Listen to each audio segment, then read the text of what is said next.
oui, SNEL en avant, le train est déjà en marche. Après dégâts ya somo causé na mvula oyo nokaki na tongo ya mardi 13 décembre na Kinshasa, mvula oyo épargnaki Société nationale d'électricité te.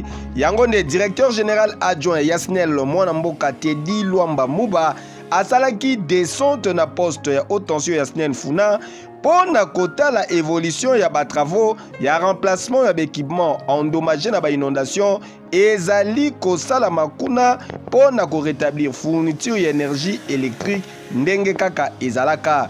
Tikana yebisa bino ke misala ezali kobeta madada avec impact pédologie ndenge kaka bozali komona boye équipe ya ingénieur ya SNEL bazali mobilisé pour na kosilisa yango noki. Parmi misala oyo ezali kosala makuna, mise sous tension ya transformateur moko sur les deux, nettoyage ya poste, séchage ya 27 cellules pe ba équipement misusu oyo ekotaki mai simande esengeli bateste yango pe alimentation ya 27 cellules départ 20 kV soki bateste epesi kitoko. Réflexion ya bâtiment ya poste pe ba équipe ya SNEL ezali kosala déjà ba examen ndenge nini esengeli kosala pona kolite contre ba inondation ya boye. Esengeli boye bake objectif ezali nanu ya ko récupérer 100 sur 200 MVA au plus tard ti mokolo ya samedi 17 décembre 2022. Esengeli boye ba lisusu ke nyonso oyo